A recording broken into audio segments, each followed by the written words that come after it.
கருணாபுரத்தில் விசச்சாராயம் விற்ற கண்ணுக்குட்டி என்கின்ற கோவிந்தராஜ் வீட்டை சுற்றி வசிக்கும் மக்கள் அவர்களது கருத்துக்களை தற்போது கேட்கலாம்.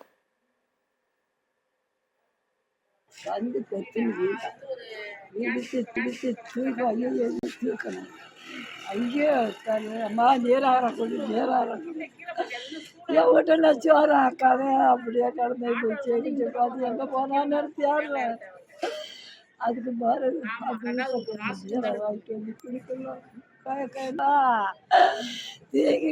சாராயம் குடிச்சாரா? சாராயத்தை குடிச்சு வேலைக்கு போயிடறாரு. வேலைக்கு போய்க்கிறான். சாராயத்தை குடிச்சு வேலைக்கு தான் போயிடறாரு. வேலைக்கு போயிட்டு வந்து திரும்பி வீட்டுக்கு வரக்குள்ள மயக்க அடிச்சு விழுந்துட்டாரு. கண்ணு தெரியாது போயிடுச்சு. கண்ணு தெரியலம்மா எனக்கு. ஏம்மா எனக்கு கண்ணு தெரியலம்மா. கொலை வலிக்குது, வயிறு வலிக்குது.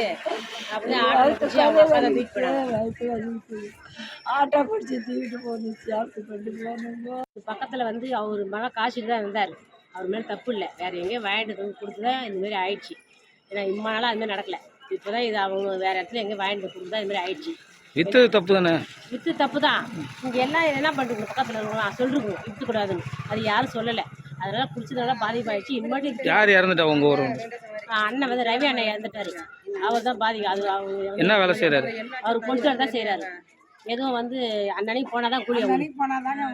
எதுவும் சாப்பாடுக்கெல்லாம் எதுவும் இல்லை. அன்னன்னைக்கு அவர் போய் கொடுத்தா தான் சாப்பிட முடியும். அது ரேஷன் தான் வாங்கி சாப்பிட்றாங்க. வேறு எதுவும் இல்லை. இதுக்காக ஒரு நடவடிக்கை இது எவ்வளோ தான் நாங்கள் சொல்லி பார்த்துட்டோம். இந்த பெரிய அதிகாரிக்கு கலெக்டர்கிட்ட சொல்லி பார்த்துட்டோம். கேட்கல, சொல்லி பார்த்துட்டோம். யாருமே ஒருத்தர் கூட நடவடிக்கை எடுக்கல. எல்லாமே ஊழல், எல்லாம் ஊழல் பண்ணிட்டு தான் லஞ்சம் வாங்கிட்டு இந்த கள்ள சாராயத்தை ஒழிக்க மாட்டேன்றாங்க. ஆனால் முதலமைச்சர் ஐயா சொல்கிறாரு ஒழிக்கணும், இந்த சாராயக்கரை நாங்கள் பார்த்துக்குறோம், உடனே ஒழிக்கிறோம், எங்கேயுமே நடக்காதுன்னு. விழுப்புரத்தில் நடந்த சம்பவத்துலேருந்து நாங்கள் எல்லாம் தைரியமாக இருந்தோம். இனி நடக்காதுன்னு நினச்சோம். ஆனால் இந்த கள்ளக்குறிச்சியில் இவ்வளோ பெரிய அழிவு வந்துருச்சு. எங்களுக்கு ரொம்ப கஷ்டங்க ஐயா.